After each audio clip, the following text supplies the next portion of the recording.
Hello, welcome to the Snap UK, our Week 10 review of all things in the NFL.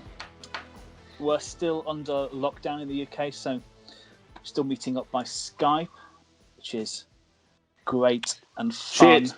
It's Still rubbish. Thoroughly depressing. Oh, it's just shit, isn't it? It's worse this time, I swear. I think 2 more weeks of this shit, haven't we? Oh, God. Yeah, apparently. Anyway. Apparently so. But anyway. Luckily, you can have faith that it'll work because we're really well led. Yeah. So should we go into the news? Does anyone saw this? Biden won. Sorry? Biden won. Biden won. Well, wow. Biden won. But apparently someone's claiming that someone else won. But yeah, we've got to wait for that to finish, I guess. Or just drag him out. I would love that to happen. I would love it. So, do you want to see DeAndre Baker? The robbery charges against him have been dropped. Mm-hmm. And the lawyer against him has been arrested for soliciting bribes. So really? it's a lawyer of alleged victims arrested over charges of extortion as well. Yeah, William Dean wanted Baker to pay each of his clients $250,000, and in return, the police would then do anything you want. He of course was fired by the Giants because he had robbery charges against him. I imagine we'll see him back in the NFL sometime soon. That, yeah. It sounds like it. There's been a few teams that have already been linked to him. The 49ers being one of them, the Chiefs being another. I know where I'd be going if I was DeAndre Baker. Yep. Of course, he was a first-round pick, but he was. I remember him not being very well liked in New York, but I think there's talent there as well. He was playing in New York, so you're probably going to get him. Yeah, you're probably going to get him on a minimum contract as well, because I appreciate that all the charges are dropped and none of that's going ahead, and thankful for that, obviously. But he's still going to have this hanging around his neck. It's still going to affect what he's going to get, especially on the first contract, and whether teams are willing to risk it. Because unfortunately, he still was in the wrong place at the wrong time, and there are many organisations that will just not pay any attention to him just for that factor. So whether that's right or wrong, I don't know, but that's just the way it is. So it'd be interesting to see kind of where he does land, and what that contract looks like. But yeah, fair play to him. I think he deserves another shot, I reckon. Yeah, it seems so. So let's go into the weekend action, and we're starting with the if not the game of the weekend, at least the moment of the weekend.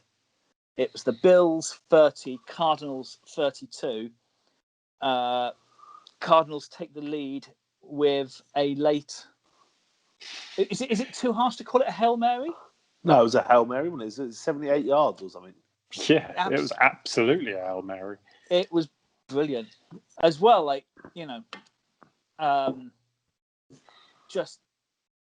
still boggles the mind how I think if it was NBA, you'd say he dunked on them, on those three players. It was just incredible athleticism. The best thing about this whole thing, though, is surely that it made Chase just whine and whine like a little bitch all over again. Because we know every time he loses a game in fantasy, he wants to give away all his players and write off the year and talk about how the Raiders might make the playoffs. And that's the most I enjoyed about the whole thing, if I'm honest. As much as it was an amazing piece of play, it was just knowing that message was going to be there when I woke up on Monday morning from Chase. Sure enough, it was. Yeah. Oh, he's nothing if not predictable. Hi, Steve, if you're listening. I'm actually turned off by now. But yeah, An absolutely fantastic game, and I was just convinced the Bills had won that at the end. It was insane. I think if we weren't talking about that last play and that DeAndre Hopkins catch, which was magnificent, it was a slight, you could say it was dodgy Bills pass defense, but whatever, that is brilliant. We'd be talking about the Stefon Diggs catch, because that was equally good as well. And like that last drive that the Bills had and that pass to Diggs and the Diggs catch were as good as DeAndre Hopkins in terms of like a diving catch. It was brilliant to watch. And like everyone's completely forgetting that and focusing, perhaps rightly, on Hopkins' catch. But I think it shows, I read somewhere that only about 8% of Hail Marys are ever very successful. So, you've got less than a 1 in 10 chance of that happening. But when you look at the distance of the throw and the accuracy, I say that in loosest possible terms, for a quarterback that is that small, you don't expect someone that small to be able to throw the ball that far. And, he did well to escape the sack to start off with, reposition himself, didn't even get his feet right, and managed to launch the ball into the end zone for Hopkins to jump over everyone and make an unbelievable catch. He is quite solid, though, isn't he? I don't think I'd ever really seen him, actually. And he is quite a unit. You can see why he does all right with like kind of, when he does run the ball. I suppose what I was quite excited about, really, is when you think about the changing of the guard across the league at quarterback, and what's Josh Allen, a third-year quarterback, and Kyler Murray's a second-year quarterback, and they're very different in terms of stature, but they're both quarterbacks that can run and can clearly throw the ball. Probably one is more accurate than the other, but that's going to be really interesting. I know they're in different conferences, but when you just think about the future and the changing of the guard from Rivers and Brady and a bashed up Drew Brees and all these quarterbacks that are going to leave the league. The Manning brothers have left. When you start looking at you start really looking at this talent that's starting to mature now, and you start going, wow, we're going to really enjoy watching NFL for the next few years if we're going to see games like that, whether it's in the regular season or in the playoffs. Yeah, I think you're right. I think you look at the year that Mahomes and Watson came out, and then you got Josh Allen, Lamar Jackson the following year. Then you got Kyler Murray the following year, and then even this year with all three of the first round quarterbacks, Burrows, Tua Tagovailoa, and who's the other one? Justin Herbert. God, mind escaped me. They're all really entertaining to watch at the moment. I think we're perhaps being a little bit spoiled for quarterbacks to watch. I think before that, maybe there was a little bit of a downturn in quality when you think of aside from Andrew Luck, you think of kind of James Winston, Mariota, Wentz, Goff. All right, they're average. Yeah, Bortles. We seem to have hit almost like a stream of quality, entertaining quarterbacks, because both the quarterbacks on Sunday, Allen and Kyler Murray, are really entertaining to watch. You could watch them play all day, and you can say that across the league, where everyone who's got a young quarterback at the moment is playing in an entertaining brand of football, even if they're losing, like the Bengals. Well, not everyone. We'll come on to that. Oh yeah, sorry, I forgot the Giants. And it is really good because it does feel like a change of the guard because those guys are leaving. We've probably only got 7 or 8 more years of Brady. But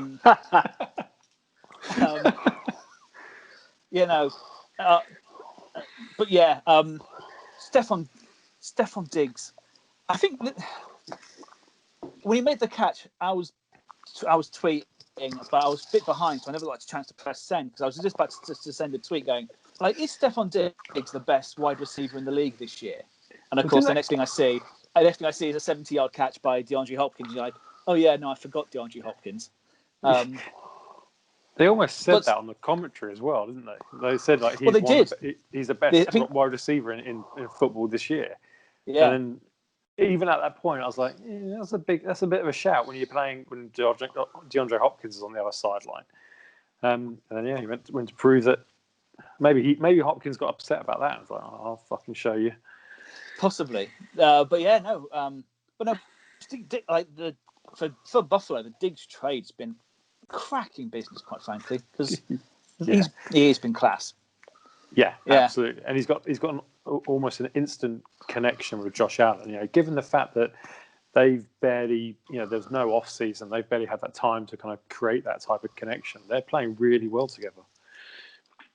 We should speak about the other Bills quarterback that got a touchdown pass, Isaiah McKenzie, the trick play to Josh Allen. I thought that was one of the more entertaining pieces of football that we saw at the weekend, and not one that we're used to seeing from Buffalo, to be fair. Yeah, just very fun. I think that for a couple of weeks, Buffalo offensively have looked stodgy, and unfortunately, this week and the last couple of weeks they've looked like they're not stodgy anymore, but they've also lost a game. So, it's just... You're very quiet in the corner there, Stato Griff. Yeah, I'm waiting for some stats to come out. No, I've got nothing massive for you on this game apart from I can't. Yes, it was a great ending, but it was poor defending as opposed to a brilliant catch. It was how do you not defend that? I think I saw Gronk not defend one of those once. Well, exactly. So why are we saying that this is? It was just like I say. That's why I called it a Hail Mary. So I didn't. It was great. I thought more significantly was the difference in what was required in the trades for Hopkins and Diggs when they left their previous teams, respectively. Yeah, that's a good point. But they are probably two of the best 3 or 4 receivers going, and I am on board with everything you say about the quarterback. So everybody knows I love Josh Allen. I think he's brilliant. It's taken me a little while to get on board with Kyler. I don't think it works in many other systems. So if you would struggle to plug him into just about any other team in the league, but it doesn't matter because that's the team he's playing for, and it's really good. You can't fail to be entertained. I would worry for either of these teams in a playoff situation against any quarterback who can pass for touchdowns because Cardinals they can't defend.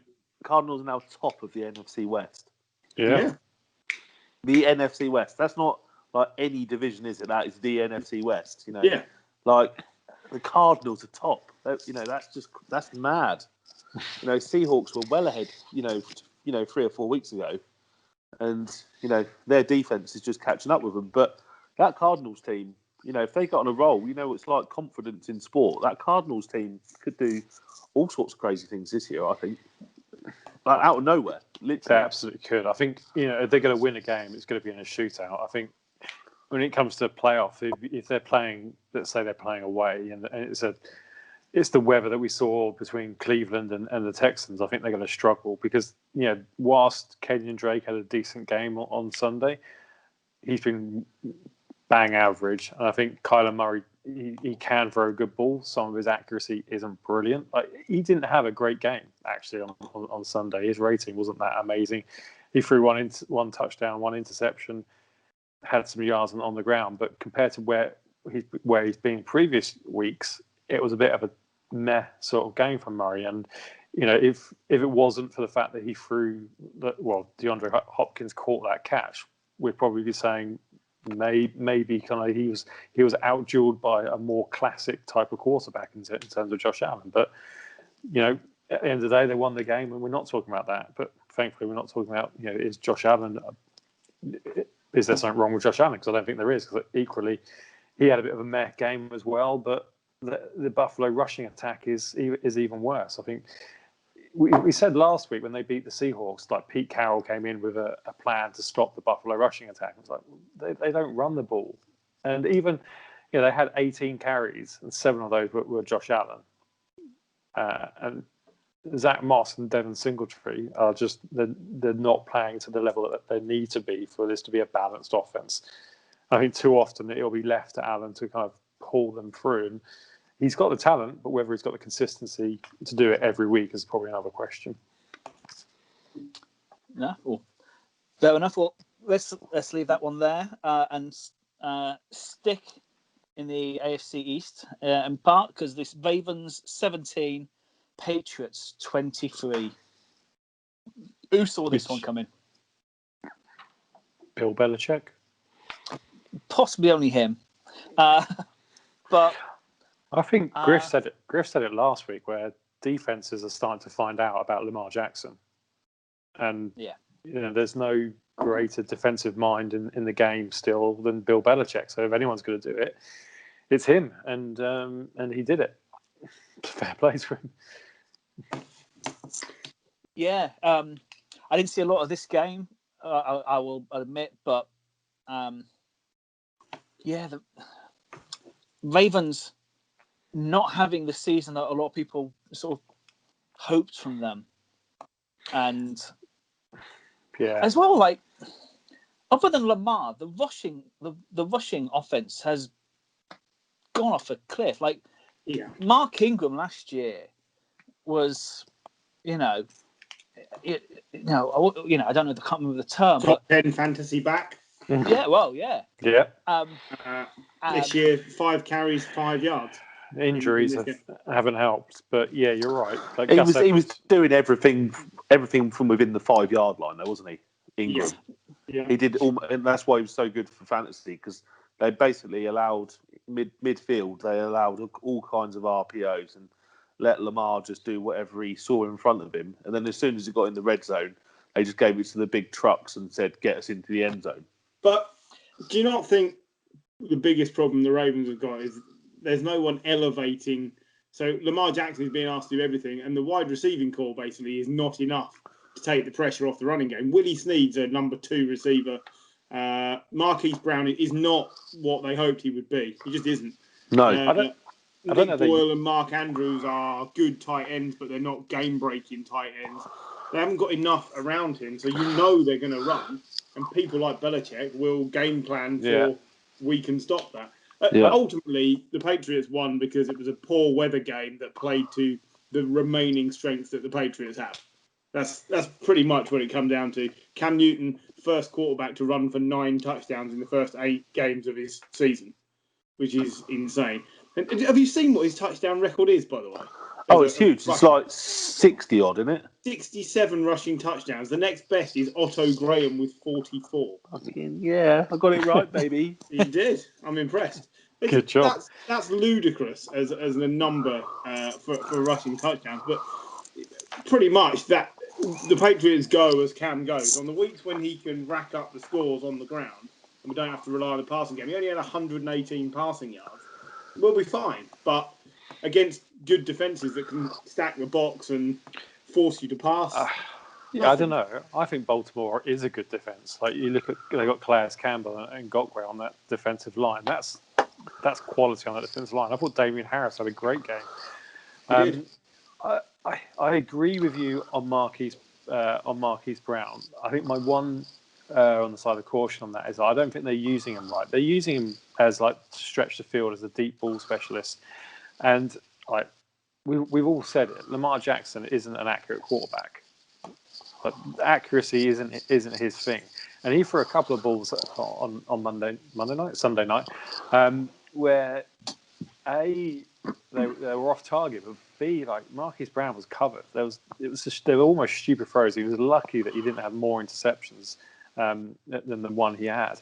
They asked him to throw 34 times. Like, if it's Lamar Jackson, you shouldn't be asking him to throw that many times. Did get 11 carries, 55 yards, but it's just, you're right. Well, the pass catchers didn't do enough. They need to activate Des Bryant off the practice squad, don't they? Yeah, absolutely. And see what they've got. Put him in there. I think Mark Andrews is probably one of the top 5 or 6 tight ends in the league. But the problem is he plays injured all the time because there is nothing else out there. And last year he did really well, didn't he, Mark Andrews? Got like 10 touchdowns or something like that. He did really well. Mm-hmm. Had a great connection. But again, it's a bit like, right, okay, well, let's look where Mark Andrews is. Is he blocking or is he running? If he's blocking, then Lamar's going to be running, so let's move with that. And then if he's running, then we know where the target's going to go. First up, that's where Lamar's eyes are going first. So there's got to be more pieces. So yeah, I think their offense is definitely not balanced enough. And I think their defense is great, and I think their defense is probably top 10 and their offense is probably mid-table. But it's because it's getting quite stale. How do you freshen it up? But Greg Roman has had this problem, like when he was at the 49ers, like when Kaepernick suddenly came through, no one could keep up with Kaepernick and the 49ers offense. Like, Kaepernick was ripping teams apart. And gradually people figured it out. And I think that the season that, his last season in San Francisco with Harbaugh, it was like we went 8-8. I kind of feel, and again, Griff, you made this comment, I feel like this offense is being found out. And I don't know whether Greg Roman can't change it up at all, or what that is, but it's following quite a similar trend to what he did in San Francisco. The Ravens are predictable. They're predictable, and you can be predictable if you're good enough. But if you're predictable against Belichick, he will find a way to beat you. That is the only thing that makes the Patriots competitive right now. Is we've lost a lot of pieces. We still have the best coach. So occasionally you'll get good things. If I'd have told you that Baltimore had won the time of possession in this game, you'd assume they'd win the game, because the only way the Patriots tend to win is to take the clock away from the other team. But they didn't need to do that this week. We even had more sacks than Baltimore, which is insane. So, it's a bad day for the Ravens. I think they're being found out very much. They're now way back in the AFC North race behind the Steelers. But that's some division, isn't it, this year? Because Steelers are 9-0 for the first time in their history ever. And then what are the Browns like? 5-3? No, the Browns are 6-3 as well. So they're level with the Browns now. So that's mean you've got a Browns, team that are finally using some of the pieces they've got together. And that is, if you've got no easy wins in your division, it does take a toll. We see it in these difficult divisions, and that is one where you go. 3 teams should come out of that division, shouldn't they? Definitely should do. Yeah, I could quite easily see it. I mean, the Ravens kind of next few games, they got the Titans and the Steelers, and then the Cowboys.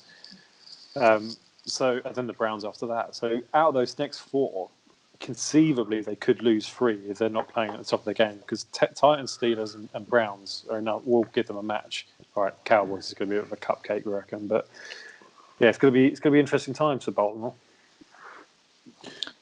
While you're discussing, implications. We're discussing. Implications of the next few games. Do you think that this win just keeps the Patriots in the playoff picture, or not?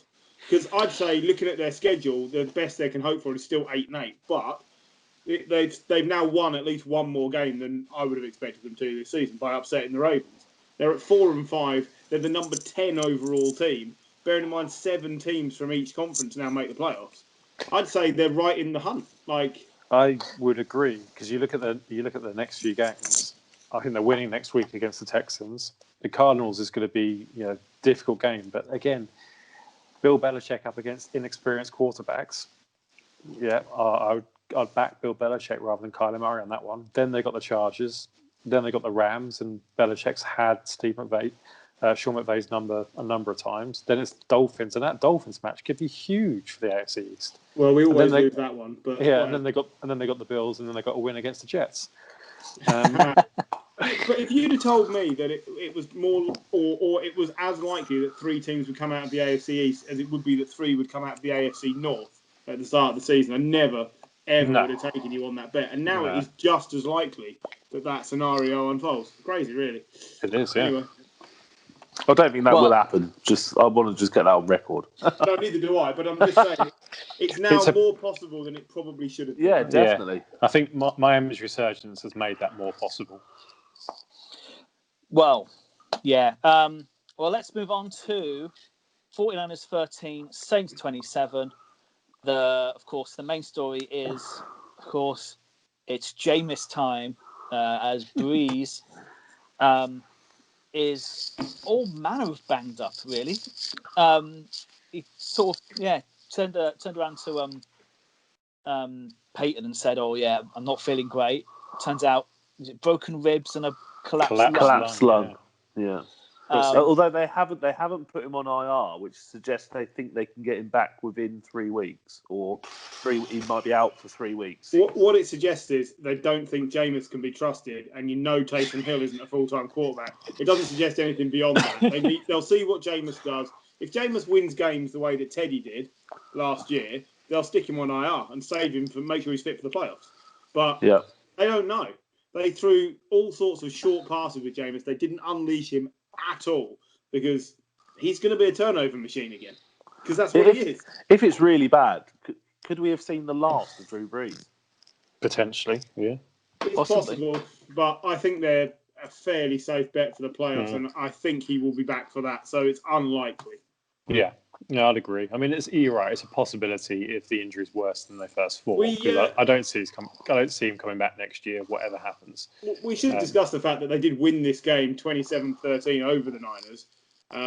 Yep. And really, it comes down on both sides of the ball to injuries. Yes, Brees getting injured is awful for him, and the team are going to struggle to adapt their game around Winston, but the Niners will keep losing as long as they cannot put their best 11 players on the field at any one time, and they can't. I don't know who any of the players even are now anymore. Like, I haven't got any of their shirts. Like, all of the shirts I've got are now injured. Like, literally, there's nobody left. I've got nobody left in the wardrobe to even put on. I'm going to have to order a new shirt of somebody who I don't even fucking know who they are. They'll probably get injured as well. Like, the latest one is Jermichael Hastie's injured, the running back. So we had someone called Austin Walter had a carry for 3 yards. I don't know who that is. There's a few high spots here for the 49ers. Brandon Ayuk and Javon Kinlaw had 2 good games for rookies. And, there's light at the end of the tunnel. It's that we seem to have done pretty well with our first-round picks this year. Do you not think Ayuk's not getting enough of a look in for one of the offensive rookies of the season? He's been amazing. It's because he was injured for the first 4 or 5 weeks, so he's only just broke through in it. He missed a few weeks. He's had 17 or more fantasy points in 3 consecutive weeks, and he is the only consistent weapon on the Niners offense. Yeah, absolutely agree. He's there, and you know what you're going to get every week. When you look at Go on. I was going to say, when you look at the quarterback he's playing with at the moment, it makes it even more impressive, doesn't it? Yeah, I think so. I'm a little bit disappointed in Jerick McKinnon for the money he's been getting paid to sit around for 2 years. I don't think you've found a way of replacing Mostert. I think all this injury shuffle has shown that Mostert is the best running back on the roster. And I think they hoped Jerick McKinnon would be, and he just isn't. No, I think this was his make or break season, wasn't it? And okay, he's not been helped by injuries on the offensive line either. But he's probably not good enough because other players are making more yards on them with that same defensive line. Anyway, also just to say, okay, the hit Breeze being injured is never a good thing, but the hit on Breeze was not illegal. That was a ridiculous call. Yeah, it was a poor call. That was terrible. Like, he didn't even land on him. He tried to twist out of it, but he didn't have any choice. So, Javon Kinlaw should have 2.5 sacks, not 1.5 sacks in that game. But to be fair, if somebody who is like 28 stone and 6'10" does anything to you, it probably will collapse your lung. Oh, yeah, I'm not denying that. He's just huge. He's an absolute unit. He is massive, but it was a fair hit. There's nothing else he could have done. I think most people are agreeing with that, apart from the referees at the time, obviously. There was nothing else he could do.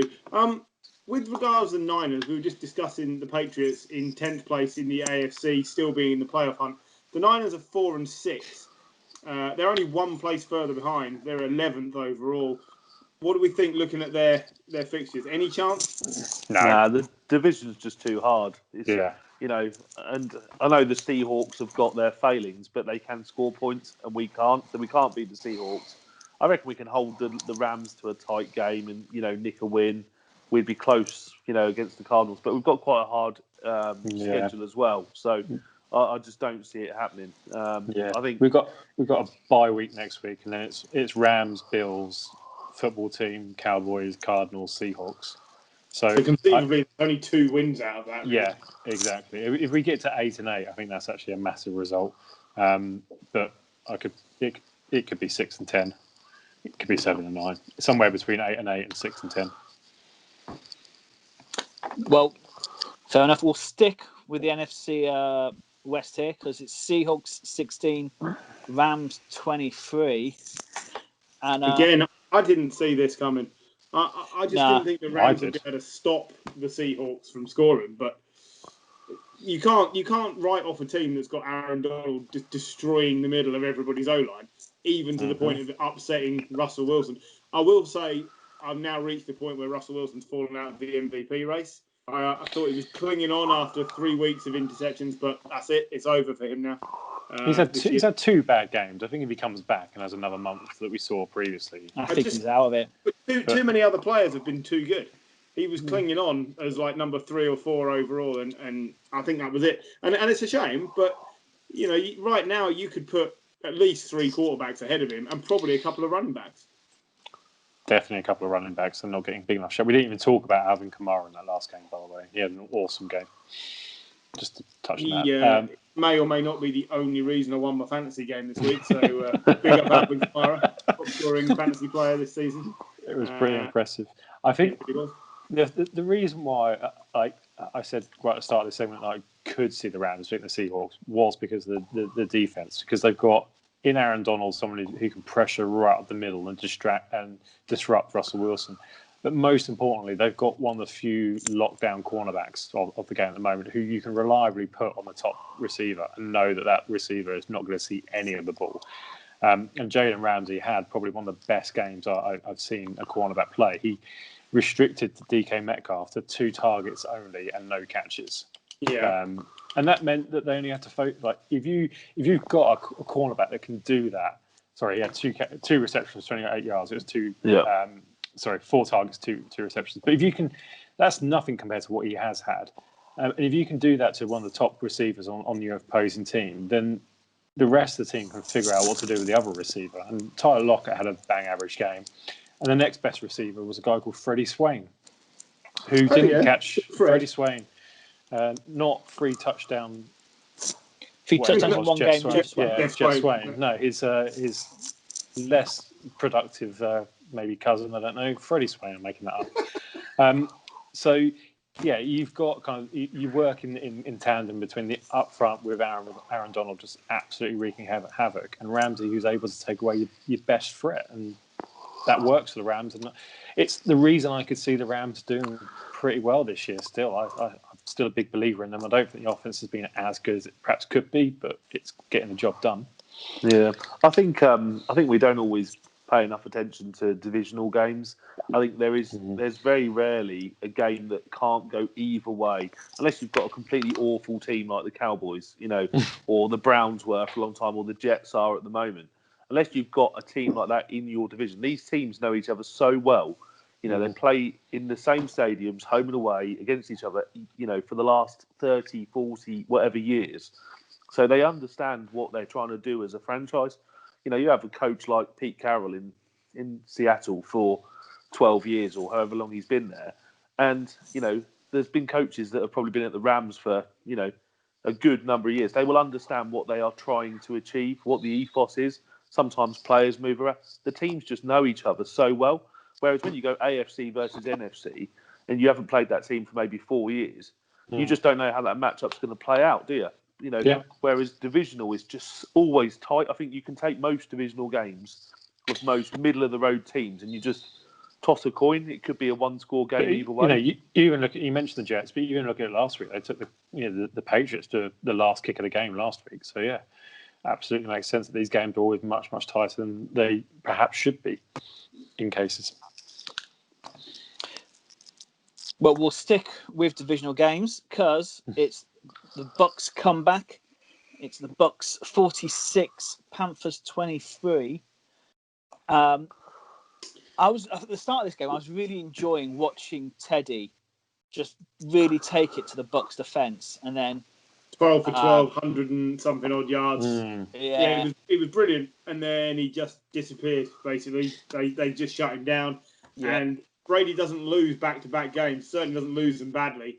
And say what you will about him, he has transferred a lot of that New England ability. Has gone with him. The confidence to just we'll just make it better next week. And it's kind of the Belichick way rubbing off on the Bucks. I really do believe it.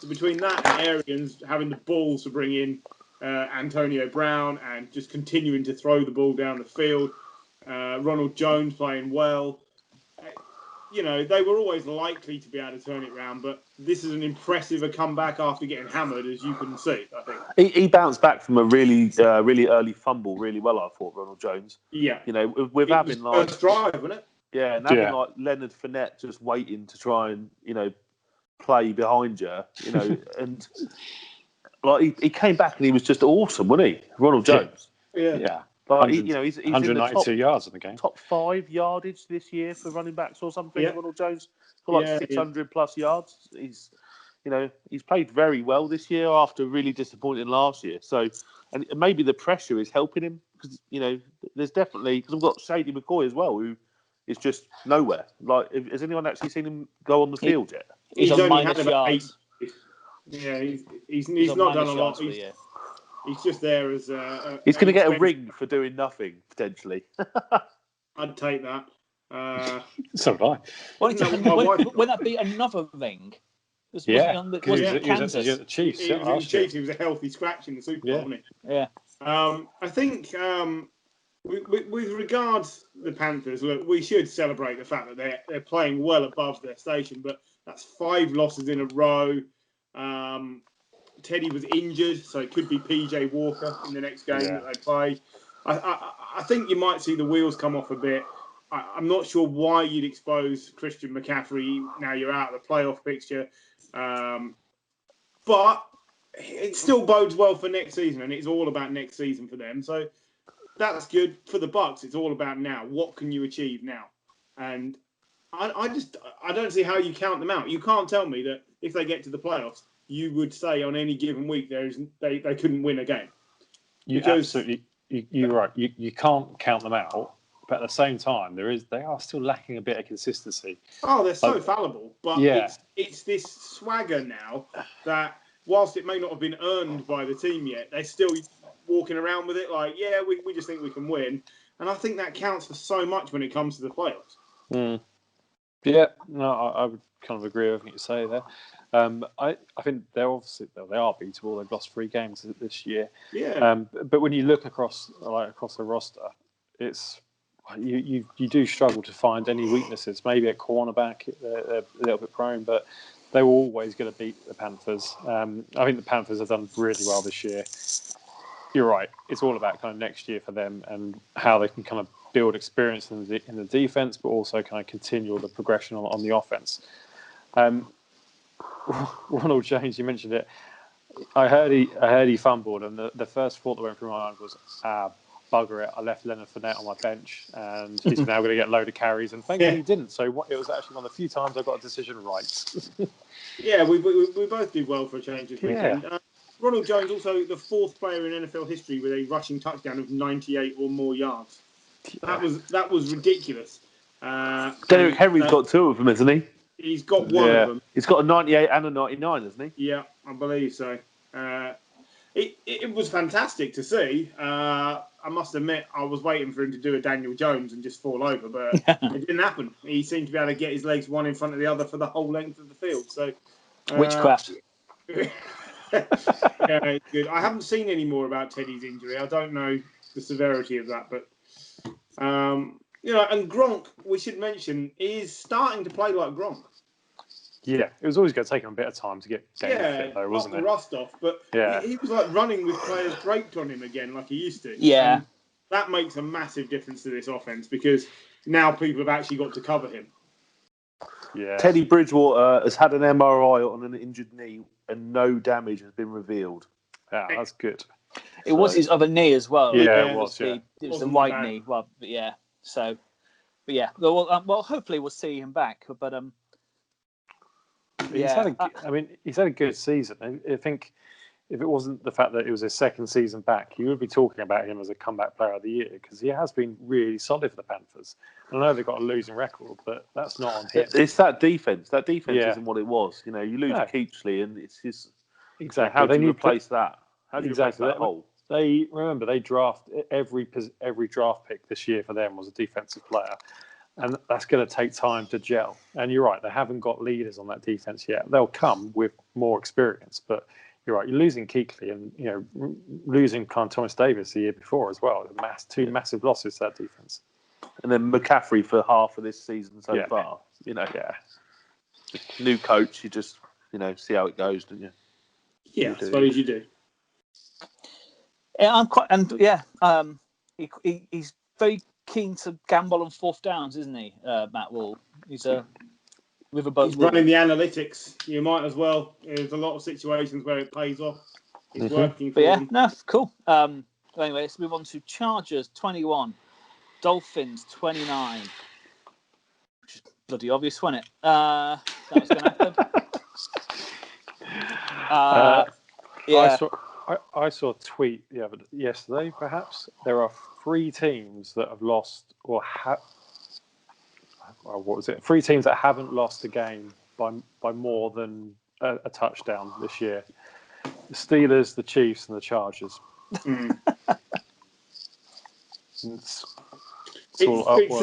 the same as we said last week, right? There isn't much to say because we covered it. The coaching is terrible. They cannot win games because of the coaching. The players are playing out of their skin. The coaching is letting them down. It's the opposite to the Patriots, basically, where you've got a really good coach coaching average players. Here, I think you've got 4 or 5 really good players on either side of the ball and really below average coaching. The Dolphins deserve credit, but they let someone called Savlon run all over them, you know what I mean? Salvin Ahmed. Whatever. Some guy who previously had 2 carries for like -8 yards come and peed all over you for 80-odd yards and a touchdown. It's not good. It's poor, in fact. Didn't they release Jordan Howard as well, the Dolphins? They did. Following Savlon's great game. They just binned him off. The only thing I think we probably should talk about is how good this Miami defense is getting. Yeah. Because this really Miami good. defense is really good, and I really do think that they're turning out to be one of the best defenses out there. They score, and when they turn the ball over, they score points. Their special teams is quite good as well. So I think that Dolphins team is becoming a far better coached team. Who was the coach there? I can't remember. Brian Flores. The last 2 years, Amazing. he has done an amazing job. The last 2 years. Shall I tell you how much of an amazing job he's done? The Dolphins have scored 21 or more points in 8 consecutive games of a single season for the first time since '84. That's 21 points is not a lot. That's 3 touchdowns. That's insane. How do you go for 36 years and not do that over an 8-game span? Yeah. And I think, you're right. They've got absolutely awesome defense. The defense scores points as well. I think is that 3 games in a row that defense has now scored points. So they're stealing points that way. And Tagovailoa he doesn't have to play brilliantly to kind of keep up. He's doing enough. I think he's playing. He's having solid games. He's not giving the ball away. Extremely maturely. I think that's the kindest way of putting it. They're not asking him to do a huge amount. But, he's doing what he's being asked to do without turning the ball over. Yeah. I mean, that's the most important thing, isn't it? How much would most teams who take on new quarterbacks beg for their players to do that? I think the thing is, when your defense gets you ahead, it's a bit like the Bears, isn't it? The Bears can win with Trubisky or Foles if your defense gets you 10 points up, with a field goal from a turnover and a touchdown from a turnover. You can win with, a new quarterback, 170 yards almost, 15 out of 25, 2 touchdowns, no interceptions. You can didn't call take that any average, sacks either. But I'm not saying average. I'm saying it's very mature. It's not like if you look at some of Herbert's numbers or Burrow's numbers this season, they don't stack up. But he's winning games. He's winning more games than Herbert. Yeah, exactly. They're 400 yards don't mean shit, does it? If you don't win the game. Games than both of them now. Yeah, of course. Yeah. I think it probably didn't help the Chargers' cause that on their very first play of the game, they had a blocked punt, and the Dolphins started on the Chargers' 1 yard line or something. But that's what we're saying. It comes down. It's not just defense and offense. It comes down to special teams as well. There's a couple of teams this week. Sorry. Well, Jim, we did get away from the fact that the Niners muffed 2 punts in your defeat. Exactly. So one of them was hilarious because the guy was shouting no, no, no, and it bounced and hit the other player that was running in. I think I said it the other week where I can't watch the 49ers receive a punt since that NFC Championship game against New York Giants in about 2011. And that's still true to this day. It seems. I can't watch the Niners full stop this season. It's just frustrating, depressing. Yeah. Well, before we head to the break, Broncos 12, Raiders 37. So I don't think it's going to be a lot to say here. We're getting to the point of the season where a lot of these teams, we know the Broncos aren't very good. The Raiders... They're just the hottest, streakiest team. Hot and cold, aren't they, the Raiders? Like, some weeks they look great. They get Josh Jacobs running. You know, they do some good stuff.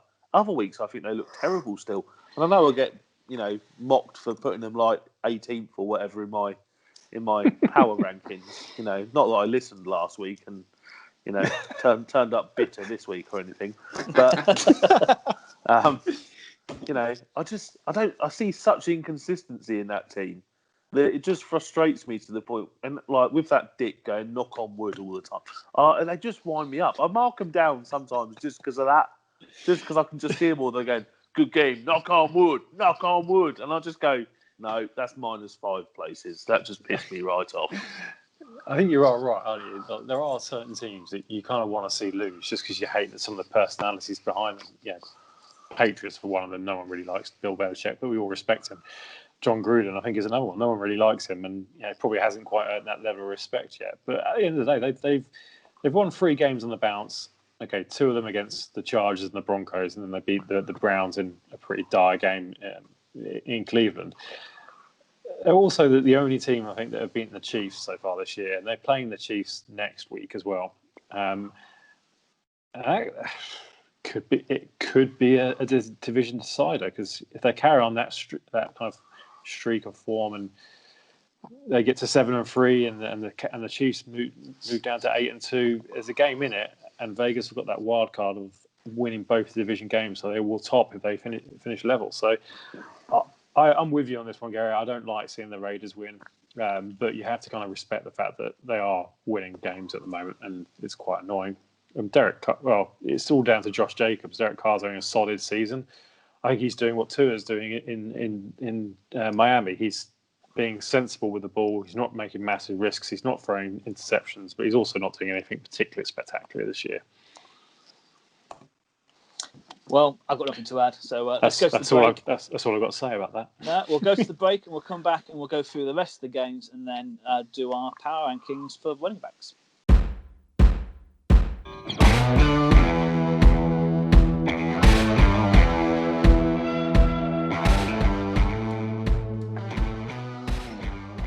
Welcome back to part 2 of the Snap UK, and we're going to start with Thursday night's game. Colts 34, Titans 17. Called it. Well done. Is that it? That's the analysis. That's the analysis. And it's a lie. A massive fucking lie. I definitely thought this was going the other way, and I may have told Paulie it was ridiculous for picking the Colts, but never mind. Whatever. Yeah,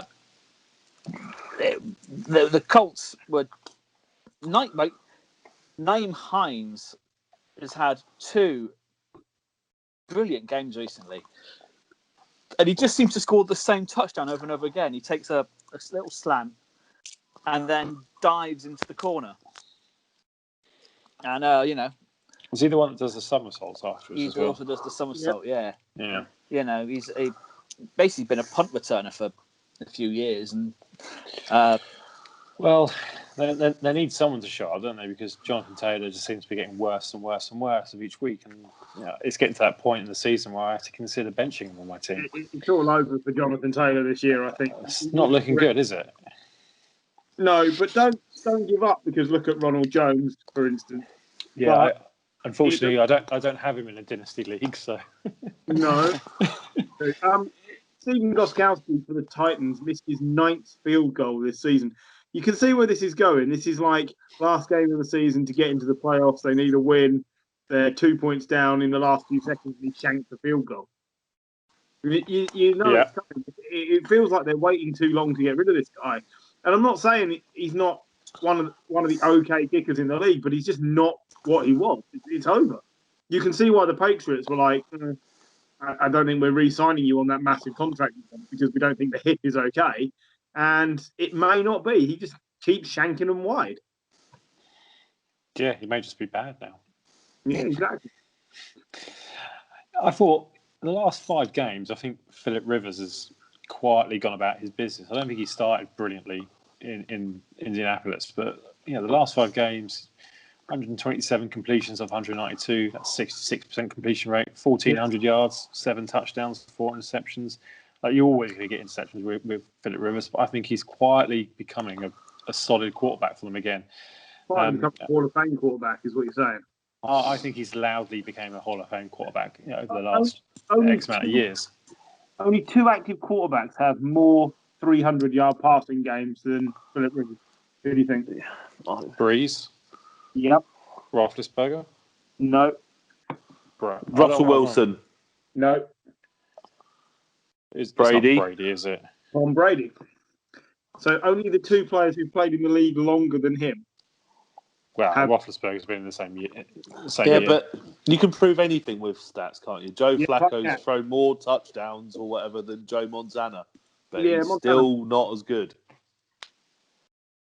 Just saying, like, he's certainly putting the numbers up that, maybe like to Jim's point, he's been through rough patches, but when they're balanced and they have a running back to take the pressure off him, they win games. If you let Jameis play for as long and as many games as Rivers, then he will also have as many yards as Rivers, but will have even more interceptions. Would you put him in the Hall of Fame? Oh, God, no, because he's throwing 30 interceptions a season. Probably not. But Anyway, we talk about this too long. We talked about a rookie running back who's not doing well for the Colts, but rookie wide receiver who's also quietly improving week on week is Michael Pittman Jr. He had 7 receptions, 101 yards. Didn't have a touchdown this week, but he's slowly, in a wide receiver room that's just full of pretty much no names, he's slowly becoming a bit of a name in Indianapolis. I liked him coming out of college, and I think playing with a quarterback like Philip Rivers, who is pretty accurate, I think he could get even better this year. I think he's now, we talked about Brandon Ayuk for the 49ers. He's starting to become into that conversation about one of the rookies of the year, if you ask me. Yeah, very much so. Very much sort of under the radar as well. I still think the cornerstone of this victory, though, really was just stopping that Derrick Henry run again. Yeah, a few teams have really started to focus on that now, and when you look at the D line at the Colts, it's impressive, isn't it? And if they've got some cap space as well. Next year, if they make the right moves, that Colts team could be very involved in the end of season playoff race for a number of years now. They've got to work out how many years they can keep Rivers and how they move on from Rivers. But if they can try and manoeuvre that interesting piece of work, they could be strong for 4 or 5 years. Can you imagine what this Colts team would have done with this O-line and Andrew Luck? Yeah. They would have won everything. They would have won the lot. Yeah. And it shows you why teams, when they take on their star franchise quarterback, need to then address the O-line immediately. You cannot wait, because by the time you sort it, look at Jets or Bengals, or by the time you sort it, it's over. That player's done. They're beaten to death. Look at David Carr years ago with the Texans. He was not a bad player, but they never built an O-line. He was averaging 50-odd sacks a season he was taking. His career lasted 5 years. Yeah. And it shows you what they may have wasted in Andrew Luck. Just highlights it a little more. Don't mean to put a negative spin on what is a really good run from the Colts. I'm just saying, we know Philip Rivers is one of the weaker parts of their team, whereas Andrew Luck in this team would be amazing. Go and get Deshaun Watson, whatever it costs. Bill O'Brien's not there anymore, so it probably costs a normal amount of draft picks rather than a packet of crisps and someone a 6th round pick. Yeah, just send them T.Y. Hilton. Yeah, exactly. That'd probably do it if Bill O'Brien was there. Well, okay, so Bengals 10, Steelers 36. Not really much to say here. The Bengals aren't great. The Steelers are. Oh. Yeah. We've talked on other weeks about giving new coaches or coaches that have moved more time. Where do you start to draw the line with Zach Taylor? I'd give him another season. Well, another season on top of this, so he gets 3. I okay, they're not winning games. We know that, but you can see there is progression for this Bengals team versus last year, right? Right off what happened last week, they're playing a team who were 7-0 and then 8-0 and they're now 9-0. You can't judge the Bengals against playing the best team in the division and the best team in the NFL at the moment based on their record. But we are seeing like progression from how they play. Like they're not being absolutely destroyed in every single game. Joe Burrow is playing really well. I would fully expect him to probably be Rookie of the Year. And they've even got like T. Higgins is replacing AJ Green as like the number one receiver. I think they've got a good receiving core. The only thing, and to your point in the last game, they need to fix the O-line because even for a good defense, the defense got to Burrows 9 times, and they need to fix the defense, and they've got an opportunity to do that. I think if the Bengals get to 8-8 next year, I think that's the result. I think that's where they need to be thinking about getting to. And let's face it, they're probably next to the NFC West. They probably play in the toughest division in football. Yeah, I think it's really important that coaches are allowed to build over time as well, isn't it? Because the whole way that the NFL works is that if you come last, you get one pick. You get one pick at number one, don't you? It's not like you get like 5 of the top 20 players coming out of college. The team that comes first still gets the 32nd best player that's coming out of college. So it's not about like leveling up the playing field in one swift movement, is it? You can't go from last to first in the NFL, and you can't just do it. You've got all sorts of ways of doing it. You can go and get veterans, etc., etc. But I think there's not this massive option of just moving coaches, and coaches have very specific schemes. They might play different sets of defense. They might believe in a run game. They might believe in a play action game. You can't just then pick up all those pieces and just throw them away all the time. You've got to allow a lifespan of a coach for them to, and a lot of the time it will be 3 to 5 years to allow those player contracts to move on. And then you get to another point where you go, right, it's decision time again. Are we going to pay people again, or are we going to rip it up and change it and try something different? So I think you've got to allow coaches 3 to 5 years, unless they're completely awful. The Lions are doing better. And, 18 months ago, I certainly was saying Matt Patricia should never be allowed to coach a football team ever again. But they are improving. I think that's fair, and that's all right. My end point of this was Zach Taylor's record currently is only one game better than Hugh Jackson was in the same time frame. Then who was, sorry? Hugh Jackson. Yeah, but he didn't even talk like a head coach, did he? He didn't even, he said, "Oh, if I win a game, I'm going to go and jump in the fucking lake." He was just a joke. The comparison to the last coach, and I think it's a fair thing to say, because I think it's a fair point. I don't think the team now is any more talented than it was at times under Hugh Jackson. I think it's a fair point. What I will say is, and again, there's been progression from year 1 to year 2. I think there's been clear progression in the quality of play, and they've got a rookie quarterback in place who is probably playing above his years at the moment. We talked about Tua playing very mature football. Yeah. Joe Burrow is playing very mature football as well, behind an offensive line that's just getting destroyed every week. They fix that in the draft, and they bring in another couple of defensive pieces. I think the Bengals.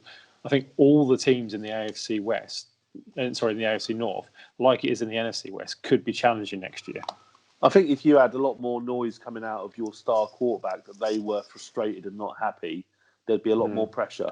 But that isn't the case, is it? So, no. He's clearly engaged with what is trying to be achieved. So you let that run out. Sure.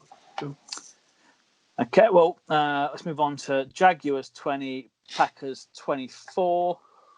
A closer game than it should have been, I guess. We said last week and the week before that the Steelers played down poor opposition. The Packers had their game this season where they played down to a poor opposition. I think it helps. There's not much film on Luton, and he did some okay things. He had the opportunity to step up.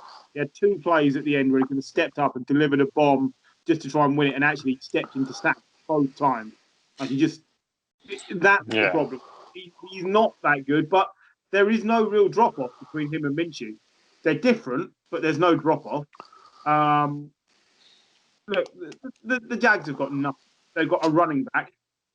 I think they've got a couple of receivers who are decent enough. Like I think DJ Shark is good. I think Keenan Cole is good as well. Yeah. How many teams are they a number one receiver? Either of those. On how many other teams are they a number one receiver? And without that punt return, it would have been nowhere near as close this game. No, exactly. Which, by the way, was. But I like Shark do for a bit, but I just don't think on probably 27 other teams he's number one receiver. He just looks good because he gets all the volume. Fair point, I guess. Yeah. It was an off day for the Packers. Still a thing, by the way. Yeah. Tyler Eifert is still a thing. Yeah. Still in the league. But he's still there. I don't think there's a lot beyond the fact that if the Packers can win ugly like this, you've got to be terrified of playing them in the postseason.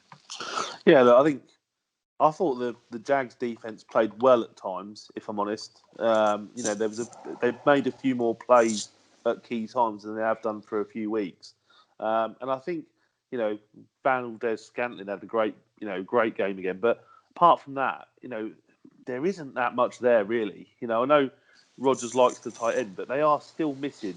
If they could get another wide receiver in there, a real quality wide receiver, if they'd have picked up AB, if they'd have taken a risk on Antonio Brown, that Packers team would look a lot better in terms of whether they're a candidate for the Super Bowl. Yeah, they could have got Will Fuller as well. They just couldn't agree on a price for him. So yeah. I agree. They're still a quality number 2 wide receiver away from being absolutely kind of when they had Jordy unbeatable. Nelson and Randall Cobb, at the time, they were quality at that point, weren't they?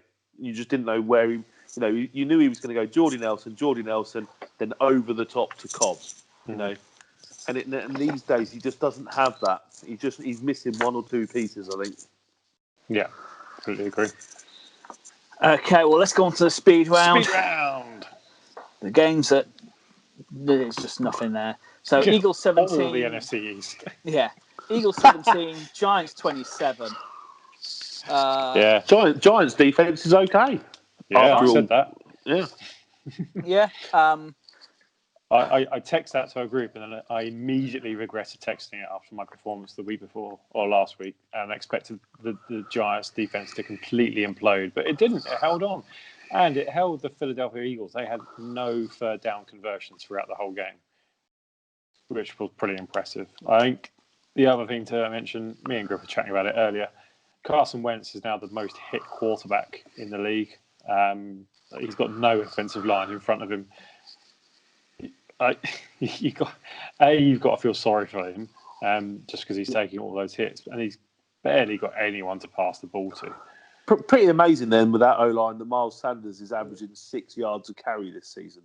He's doing really well, yeah. Because obviously no one really wanted him in our fantasy draft, and then he was injured at the start of the season. Yeah, he's still got injury question marks, hasn't he? He has really started to show why people were raving about him, last season in these last 3 or 4 games. It's been quite interesting to watch that. So we'll see how that helps take the pressure off Wentz moving forward. Yeah. Daniel Jones didn't trip himself up this time either. Apparently, haven't turned it over consecutive games for the first time. I know. Fine. Daniel Jones played fine. Carson Wentz must be the most regressed quarterback this season, regardless of the overall. Yeah. Well, he's never been the same since the Super Bowl year. He wasn't that good last year. No, he really wasn't.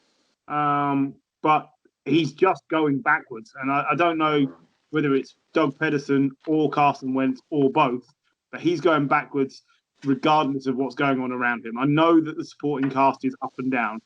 But up and down? It's mainly down. You are right. I agree with you. Like you say, he does have a running back. Yeah. I just think he looks terrible. 12 interceptions, 12 touchdowns. His completion percentage is below 60%. I don't know. He just doesn't look like a franchise quarterback. They've had 22 starters on that offensive team. That's the most in the league. Christ. Vikings 19, Bears 13. Oh, that's another one I called. Definitely called. Oh, no. I thought Kirk Cousins would screw it up on Monday nights, but Well, it's traditional that he does screw up in prime time. I think Bears would have won this if Nick Foles hadn't got broken in half on the last play. If I'm honest. I think that some Bears fans, are relieved to be seeing Nick Foles playing because at least he can make decisions. I think they're wrong. I think this team looks worse without Trubisky's running. I think that'd be fair if Trubisky did run the ball. Like, he's not been doing that the last 2 seasons. But saying that, Nick Foles didn't have a good game. He overthrew a couple of players in big situations. And then, you're right. He got broken in half towards the end of the game. My issue with Foles is his limitations are so known and are so clear. I'm just not, you know what you are going to get, and he is probably slightly more accurate than Trubisky, very slightly. But then after that, his limitations. He's not the quickest. He can move around with a bit of play action. But he's not exactly dynamic, is he? And I've always wondered about his leadership qualities as well. I don't know. I just wonder. I don't question that. I think he's a great leader. I just don't think he's a great quarterback. He's a great leader. He's an average quarterback. Bang average quarterback. Right now, to elevate this offense, you need a great quarterback. But he's a £20 million a year, $20 million a year quarterback as well. That's actually not that much now for a starting quarterback. I know it's ludicrous money to you and I, anyone getting paid that much money, but $20 million a year for a starting quarterback isn't that much. Sorry, I'm sure Gary gets paid that much money. Yeah, probably. Their running game's still terrible. They had 17 carries, 41 yards, 2.5 yards per carry. That's just abysmal. They had no Montgomery this week either, and he hasn't been great. But then on the flip side, the defense is really good. Dalvin Cook had 96 yards, which seems a lot, but he had 30 carries. He averaged 3.2 yards a carry. That's not Dalvin Cook's numbers. Averaging over 100 yards a game. Yeah. So their defense is still good. It's just that their offense is just terrible. It's the opposite of what the Seahawks are. The complete opposite. Yeah. And worse. Because I'm sure a few weeks ago we said, let's look at this again and see if they're 5-5. And now they're 5-5. So. They're done. The Vikings are in the ascendancy. They're a game back behind the Bears, but these two teams game in hand as well. Yeah. They're going in opposite directions. Yeah. Football team 27, Lions 30. Do you know what? I'm glad that this is in the speed round because we should be talking about Alex Smith actually having the game of his career and still losing. Brilliant, wasn't he? I told you last week, this team gets better by subtraction. He made them look like a viable team against a middle-of-the-road opposition, I grant you. But that's great for Washington football team, and they may well be playing Alex Smith next year as well because they're not guaranteed to get one of the top 2 or 3 quarterbacks coming out if they keep playing like this. So I think I don't know what else they're supposed to do. You said they should win this game, but they nearly did. Well, I think, if Smith stays fit till the end of the season, then, his doctor should be comeback player of the year, his surgeon, because it's just, that is an amazing piece of work to be able to reconstruct, somebody's leg to be able to go out and play professional American football and get hit very hard, by very big people. And, he was always a very consistent player, wasn't he? Whether it be at the Niners, or the Chiefs or the Skins, the football team, whichever one it may have been, we know what he can do. We know he can throw for, 300 yards by throwing it, 15 yards 20 times a game. We know what Alex Smith can do. That's not a surprise to anybody. Just a surprise. Interesting. Yeah, it is. But, I can't remember the tight end's name, but he looks quite good. Logan Thomas. Yeah. And obviously then you've got Scary Terry as well. So, he's got some people to throw the ball to. If that O-line can give him a little bit of time, then I think they will win some games towards the end of the season if they can keep him fit. Yeah, I like the running backs as well. Gibson and McKissick. It's a great one too. I think they're just getting better every week. Quickly before you move on from this one, First time the Lions have scored 20 points in each of their first 9 games to start a season since 1954. So and Gary touched on it earlier. They're getting better. We're starting to see the players start to perform. Yeah, they've got injuries still. Like they're missing Golladay, their best wide receiver, but other players are stepping up. Marvin Jones had a good game. DeAndre Swift has gone from a rookie running back who was derided for dropping the ball once or twice. He's now been named the starting running back. He had a great game. Imagine if you bigged him up. Imagine if you bigged him up, Jim, and then you dropped him in fantasy after a couple of weeks. Imagine if you did that. Who did that? In all fairness, I'd have dropped him after what he did to you as well. Matt Prater's 59-yard kick was the longest game-winning kick in Lions history. It was a beautiful kick, and they shouldn't have been in field goal range. Case Young with the penalty against Matt Stafford. The Lions back games, I think, by being lucky. They won on the Gurley going in for a touchdown, and then they've won on this. Okay, like the Lions are playing better, but I learned more about football team than I learned about Lions this week, and I learned they're going to. And finally, that leaves us Texans 7, Browns 10. What a dump of a game! The weather before the game killed it. The weather during the game killed it, and I think the only thing about this is it shows you the massive limitations of the Texans. Just you've got to be scoring more points than that on any given day. With Deshaun Watson as your quarterback, there's just not enough of an excuse to be out to lose 10-7 against this Browns team. It's not good. No, and there's rumours that Romeo Crennel is being favoured for a permanent head coaching job at the Texans.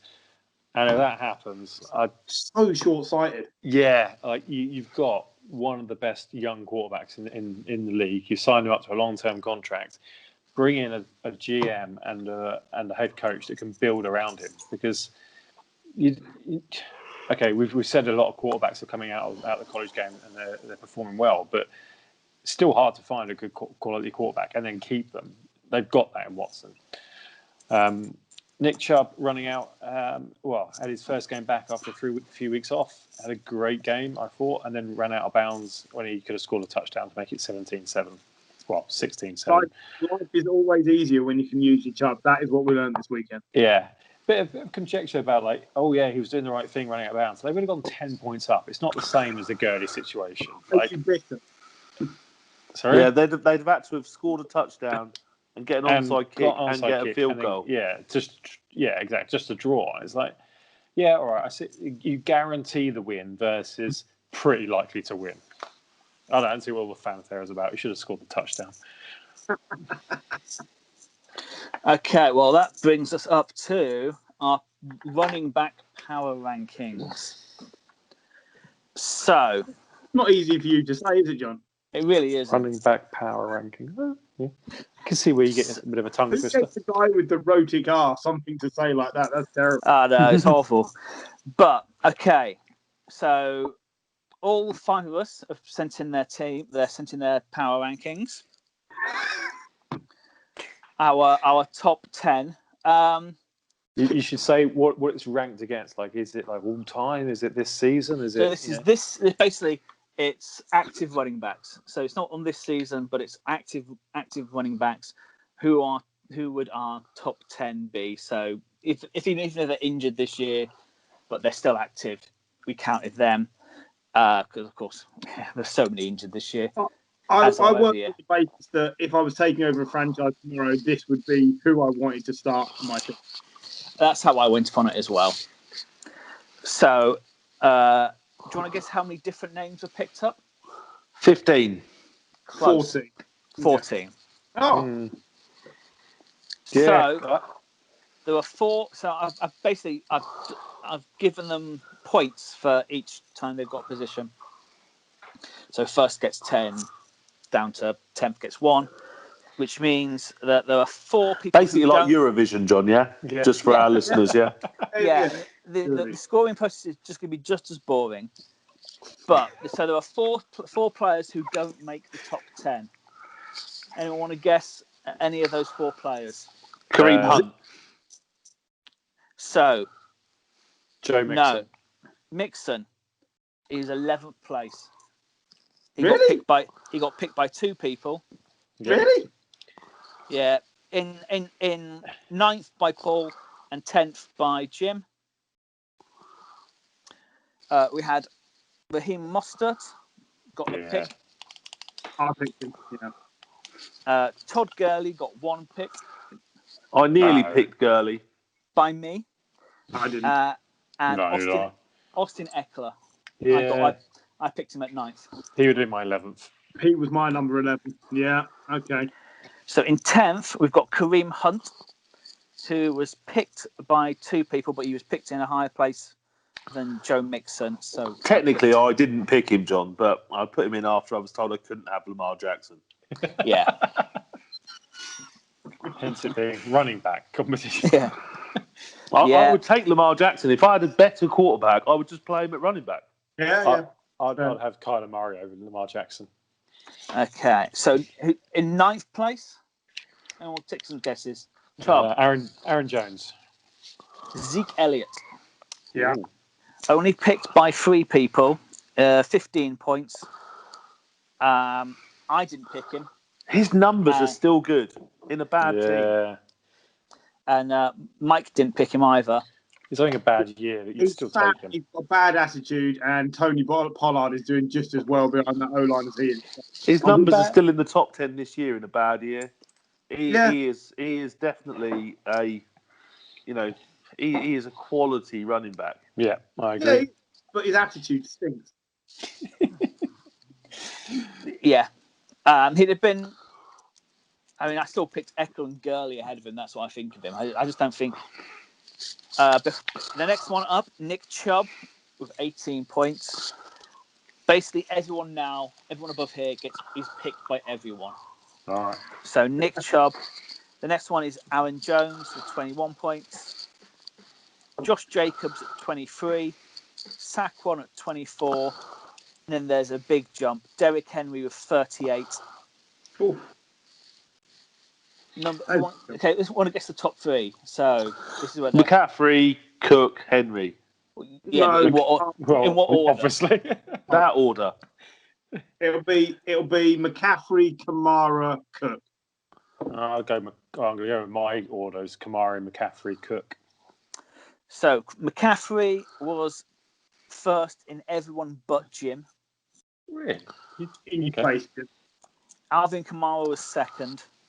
I hold the biggest grudge against Alvin Kamara. I know. How did I put him I was one so surprised when I saw you picked him first. I put him He is 7th. brilliant. I put Kamara 7th because of his Really? season last year. I'm surprised about the drop off between the top 3 and Saquon. Like Saquon on his day is brilliant. Yeah, but Saquon doesn't stay on the field. I had him 9th. Yeah, because of his You fitness say that issues. he still played more games. He started more games than Nick Chubb, Yeah.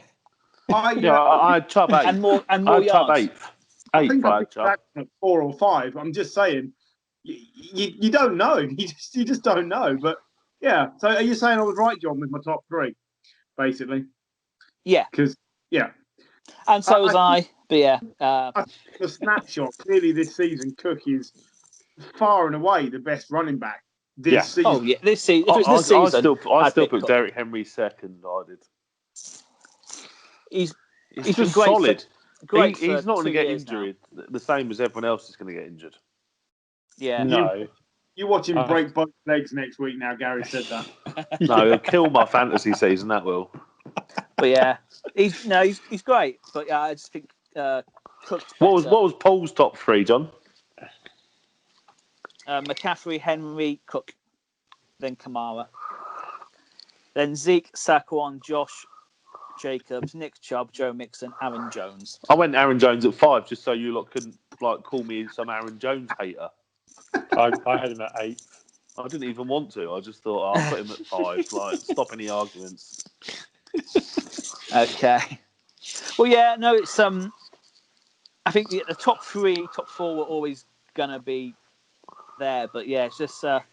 I'm surprised there wasn't more shout for James Robinson on reflection. Just I think I was tempted, but he's only played half a year. Yeah.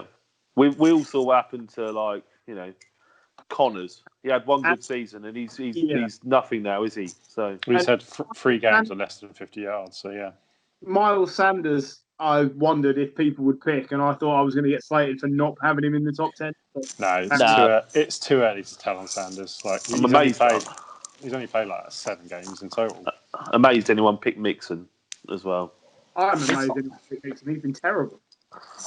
And Anyway. I thought Ronald Jones might have got a shout as well. He's played No very one well shouted this year. He's had like 3 good games. He's had 3 games. Yeah. Okay, and I want your locks. God.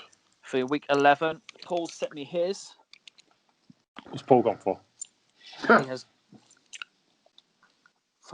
Sorry, I've just got a notification I've just clicked on. Accidentally, Paul picked Rams to beat the Bucks. Ooh. Big shout, that one. Yeah. I think I'm going to go Packers to beat the Colts. That is that's at Colts. That's a tough game. Gary goes hard for once. I'm going to say Cardinals beat the Seahawks at the Seahawks. That's what I was going to say, so I'll pick something else. I'm going to go Bengals over the football team. I'm going to pick Lions to beat Panthers because there's not much else there. That was a tough one, John. I don't know. No one fancies Jets to get a win at last over the hapless Chargers not being able to coach their way up the paperback. Nah. Because that's the next one up. The Jets have surely got to win a game eventually. Just on the odds that not that many teams go 0-16. Only 2 in the whole of ever have done that. They're that bad, though. Well, you can take it yourself. You've got your own choice. You go for it. We're not forcing you to take whatever game you took. Okay, I'll take the Jets finally get a win over the Chargers and can't coach their way out the paperback. Why not? It's so easy talking to this shit. Okay, well, I'll total that up and see what happens next week. But until then, unless there's anything else to add, we'll leave it here and we'll see you next Tuesday. But bye. It's a good night from us. See you soon. Bye.